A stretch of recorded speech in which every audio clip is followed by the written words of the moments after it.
اللہ تعالیٰ کے نام سے شروع جو بڑا مہربان اور نہایت رحم کرنے والا ہے۔ سورہ نساء کی آیت نمبر 51 سے لے کر 102 تک کا اردو ترجمہ۔ کیا آپ نے انہیں نہیں دیکھا جنہیں کتاب کا کچھ حصہ ملا ہے، جو بت کا اور باطل معبود کا اعتقاد رکھتے ہیں اور کافروں کے حق میں کہتے ہیں کہ یہ لوگ ایمان والوں سے زیادہ راہ راست پر ہیں؟ یہی وہ لوگ ہیں جنہیں اللہ تعالیٰ نے لعنت کی ہے، اور جسے اللہ تعالیٰ لعنت کر دے تو اس کا کوئی مددگار نہ پائے گا۔ کیا ان کا کوئی حصہ سلطنت میں ہے؟ اگر ایسا ہو تو پھر یہ کسی کو ایک کھجور کی گٹھلی کے شگاف کے برابر بھی کچھ نہ دیں گے۔ یا یہ لوگوں سے حسد کرتے ہیں اس پر جو اللہ تعالیٰ نے اپنے فضل سے انہیں دیا ہے۔ پس ہم نے تو آل ابراہیم کو کتاب اور حکمت بھی دی ہے اور بڑی سلطنت بھی عطا فرمائی ہے۔ پھر میں سے بعض نے تو اس کتاب کو مانا اور بعض اسے رک گئے، اور جہنم کا جلانا کافی ہے۔ جن لوگوں نے ہماری آیتوں سے کفر کیا انہیں ہم یقیناً آگ میں ڈال دیں گے۔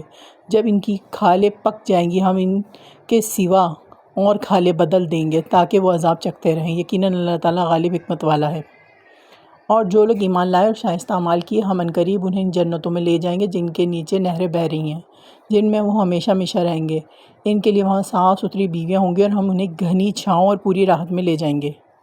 اللہ تعالیٰ تمہیں تاکیدی حکم دیتا ہے کہ امانت والوں کی انہیں پہنچاؤ، اور جب لوگوں کا فیصلہ کرو تو عدل و انصاف سے فیصلہ کرو۔ یقیناً وہ بہتر چیز ہے جس کی نصیحت تمہیں اللہ تعالیٰ کر رہا ہے۔ بے شک اللہ تعالیٰ سنتا ہے، دیکھتا ہے۔ اے ایمان والو، فرما برداری کرو اللہ تعالیٰ کی اور فرما برداری کرو رسول صلی اللہ علیہ وسلم کی اور تم میں سے اختیار والوں کی۔ پھر اگر کسی چیز میں اختلاف کرو تو اسے لوٹاؤ اللہ تعالیٰ کی طرف اور رسول صلی اللہ علیہ وسلم کی طرف، اگر تمہیں اللہ تعالیٰ پر اور قیامت کے دن پر ایمان ہے۔ یہ بہت بہتر ہے اور باعتبار انجام کے بہت اچھا ہے۔ کیا آپ نے انہیں نہیں دیکھا جن کا دعویٰ تو یہ ہے کہ جو کچھ آپ پر اور جو کچھ آپ سے پہلے اتارا گیا ہے اس پر ان کا ایمان ہے، لیکن وہ اپنے فیصلے غیر اللہ کی طرف لے جانا چاہتے ہیں، حالانکہ انہیں حکم دیا گیا ہے کہ شیطان کا انکار کرے۔ شیطان تو یہ چاہتا ہے کہ انہیں بہکا کر دور ڈال دے۔ ان سے جب کبھی کہا جائے کہ اللہ تعالیٰ کے نازل کردہ کلام کے رسول صلی اللہ علیہ وسلم کی طرف آؤ تو آپ دیکھ لیں گے کہ یہ منافق آپ سے منہ پھیر کر رکے جاتے ہیں۔ پھر کیا بات ہے کہ جب ان پر ان کے کرتوت کے بعد کوئی مصیبت آ پڑتی تو پھر یہ آپ کے پاس آ کر اللہ تعالیٰ کی قسمیں کھاتے ہیں کہ ہمارا ارادہ تو صرف بھلائی اور میل ملاپ ہی کا تھا۔ یہ وہ لوگ ہیں کہ ان کے دلوں کا بھید اللہ تعالیٰ پر بخوبی روشن ہے۔ آپ ان سے چشم پوشی کیجیے، انہیں نصیحت کرتے رہیے اور انہیں وہ بات کہیے جو ان کے دلوں میں گھر کرنے والی ہو۔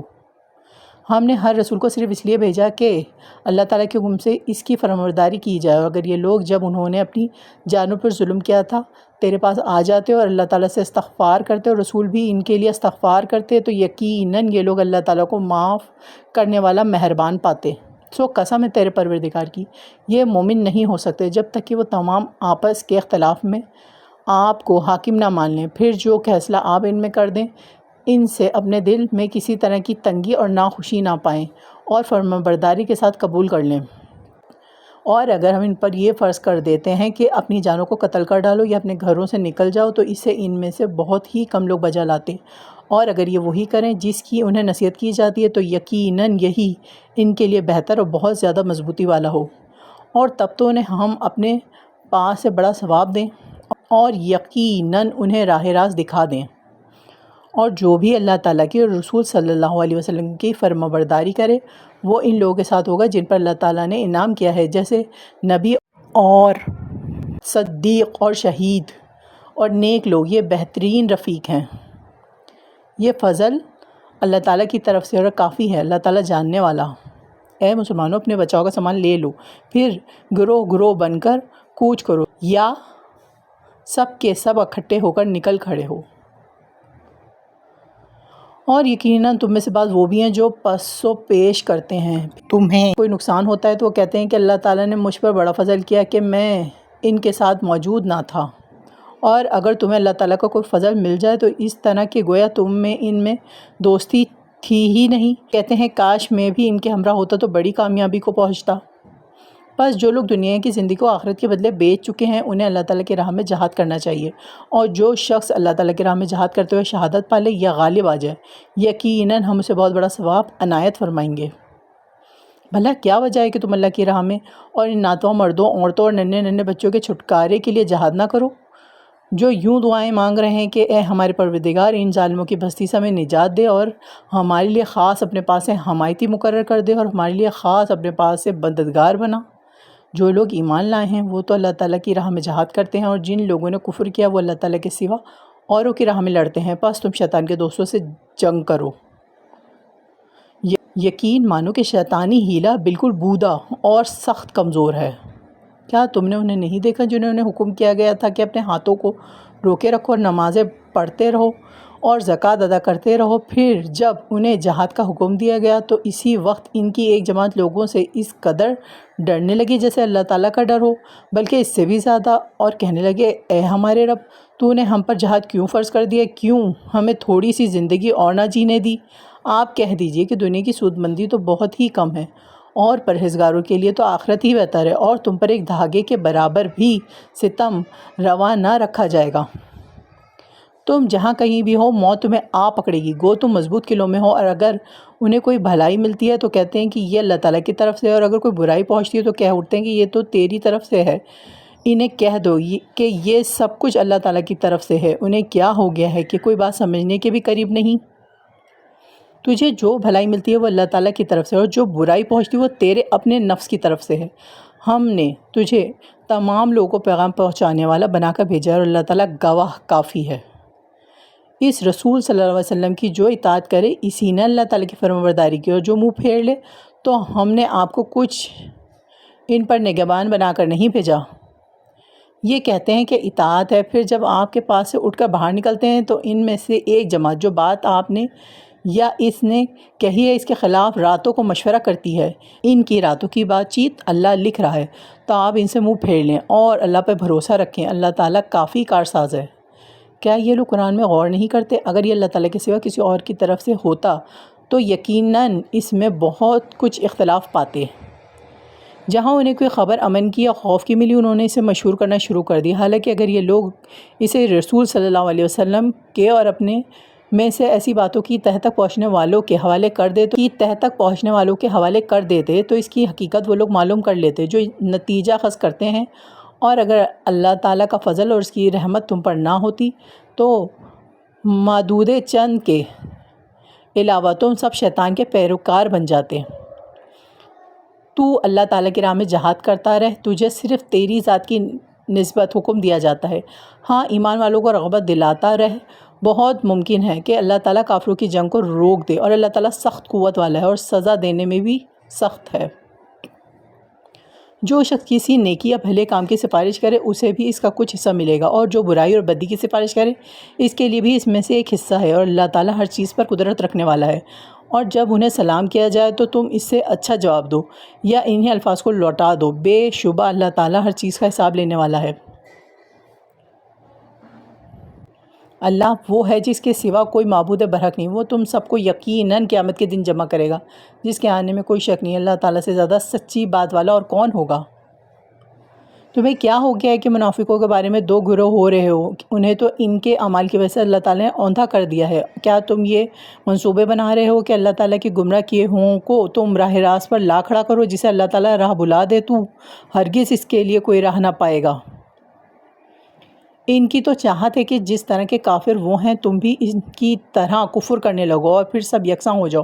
بس جب تک یہ اسلام کی خاطر وطن نہ چھوڑیں ان میں سے کسی کو حقیقی دوست نہ بناؤ، پھر اگر یہ منہ پھیر لیں تو انہیں پکڑو اور قتل کرو جہاں بھی یہ ہاتھ لگ جائیں۔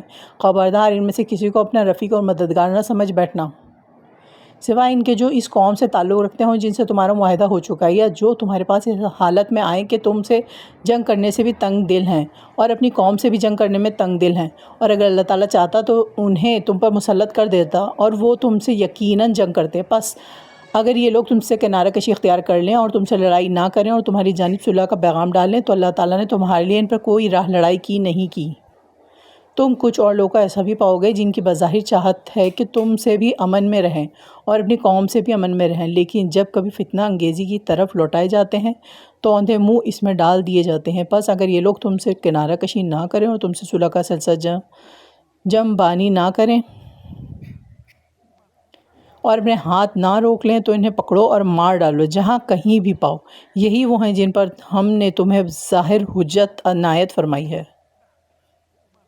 کسی مومن کو دوسرے مومن کا قتل کر دینا زیبا نہیں، مگر غلطی سے ہو جائے تو اور بات ہے۔ جو شخص اس مسلمان کو بلا قصد مار ڈالے، اس پر ایک مسلمان غلام کی گردن آزاد کرنا، مقتول کے عزیزوں کو خون بہا پہنچانا ہے۔ ہاں، یہ اور بات ہے کہ وہ لوگ بطور صدقہ معاف کر دیں، اور اگر مقتول تمہاری دشمن قوم کا ہو وہ مسلمان تو صرف ایک مومن غلام کی گردن آزاد کرنا کافی ہے، اور اگر مقتول اس قوم سے ہو کہ تم میں اور ان میں عہد و پیما ہے تو خون بہا لازم ہے جو اس کے کنبے والوں کو پہنچا یا جائے۔ ایک مسلمان غلام کا آزاد کرنا بھی ضروری ہے۔ پس جو نہ پائے، اس کے ذمہ 2 مہینے کے لگاتار روزے ہیں اللہ تعالیٰ سے بخشوانے کے لیے، اور اللہ تعالیٰ بخوبی جاننے والا اور حکمت والا ہے۔ اور جو کوئی کسی مومن کو قصداً قتل کر ڈالے، اس کی سزا دوزخ ہے جس میں وہ ہمیشہ رہے گا۔ اس پر اللہ تعالیٰ کا غضب ہے، اسے اللہ تعالیٰ نے لعنت کی ہے اور اس کے لیے بڑا عذاب تیار کر رکھا ہے۔ اے ایمان والو، جب تم اللہ کی راہ میں جا رہے ہو تو تحقیق کر لیا کرو، جو تم سے سلام علیک یہ نہ کہہ دو کہ تو ایمان والا نہیں۔ تم دنیاوی زندگی کے اسباب کی تلاش میں ہو تو اللہ تعالیٰ کے پاس بہت سی غنیمتیں ہیں، پہلے تم بھی ایسے ہی تھے، پھر اللہ تعالیٰ نے تم پر احسان کیا، لہٰذا تم ضرور تحقیق اور تفتیش کر لیا کرو، بے شک اللہ تعالیٰ تمہارے اعمال سے باخبر ہے۔ اپنی جانوں اور مالوں سے اللہ کی راہ میں جہاد کرنے والے مومن اور بغیر عذر کے بیٹھے رہنے والے مومن برابر نہیں۔ اپنے مالوں اور اپنی جانوں سے جہاد کرنے والوں کو بیٹھ رہنے والوں پر اللہ تعالیٰ نے درجوں میں بہت فضیلت دے رکھی ہے، اور یوں تو اللہ تعالیٰ نے ہر ایک کو خوبی اور اچھائی کا وعدہ دیا ہے، لیکن مجاہدین کو بیٹھ رہنے والوں پر بہت بڑے اجر کی فضیلت دے رکھی ہے، اپنی طرف سے مرتبے کی بھی اور بخشش کی بھی اور رحمت کی بھی، اور اللہ تعالیٰ بخشش کرنے والا اور رحم کرنے والا ہے۔ جو لوگ اپنی جانوں پر ظلم کرنے والے ہیں، جب فرشتے ان کی روح قبض کرتے ہیں تو پوچھتے ہیں کہ تم کس حال میں تھے؟ یہ جواب دیتے ہیں کہ ہم اپنی جگہ کمزور اور مغلوب تھے۔ فرشتے کہتے ہیں کیا اللہ تعالیٰ کی زمین کشادہ نہ تھی کہ تم ہجرت کر جاتے؟ یہی لوگ ہیں جن کا ٹھکانہ دوزخ ہے اور وہ پہنچنے کی بری جگہ ہے۔ مگر جو مرد، عورتیں اور بچے بے بس ہیں، جنہیں نہ تو کسی چارہ کار کی طاقت اور نہ کسی راستے کا علم ہے، بہت ممکن ہے کہ اللہ تعالیٰ ان سے درگزر کرے۔ اللہ تعالیٰ درگزر کرنے والا اور معاف فرمانے والا ہے۔ جو کوئی اللہ کی راہ میں وطن کو چھوڑے گا وہ زمین میں بہت ہی قیام کی جگہیں بھی پائے گا اور کشادگی بھی، اور جو کوئی اپنے گھر سے اللہ تعالیٰ اور اس کے رسول صلی اللہ علیہ وسلم کی طرف نکل کھڑا ہوا پھر اسے موت نے آ پکڑا تو بھی یقیناً اس کا اجر اللہ تعالیٰ کے ذمے ثابت ہو گیا، اور اللہ تعالیٰ بڑا بخشنے والا مہربان ہے۔ جب تم سفر پر جا رہے ہو تو تم پر نمازوں کے قصر کرنے میں کوئی گناہ نہیں، اگر تمہیں ڈر ہو کہ کافر تمہیں ستائیں گے، یقیناً کافر تمہارے کھلے دشمن ہیں۔ جب تم ان میں ہو اور ان کے لیے نماز کھڑی کرو تو چاہیے کہ ان کی ایک جماعت تمہارے ساتھ اپنے ہتھیار لیے کھڑی ہو، پھر جب یہ سجدہ کر چکے ہیں تو یہ ہٹ کر تمہارے پیچھے آ جائیں، اور وہ دوسری جماعت جس نے نماز نہیں پڑھی وہ آ جائے اور تیرے ساتھ نماز ادا کرے اور اپنا بچاؤ اور اپنے ہتھیار لیے رہے۔ کافر چاہتے ہیں کہ کسی طرح تم اپنے ہتھیاروں اور اپنے سامان سے بے خبر ہو جاؤ تو وہ تم پہ اچانک دھاوا بول دیں۔ ہاں، اپنے ہتھیار اتار رکھنے میں اس وقت تم پہ کوئی گناہ نہیں جبکہ تمہیں تکلیف ہو، یا بوجہ بارش کے، یا بسبب بیمار ہو جانے کے، اور اپنے بچاؤ کی چیزیں ساتھ لیے رہو۔ یقیناً اللہ تعالیٰ نے منکروں کے لیے ذلت کی مار تیار کر رکھی ہے۔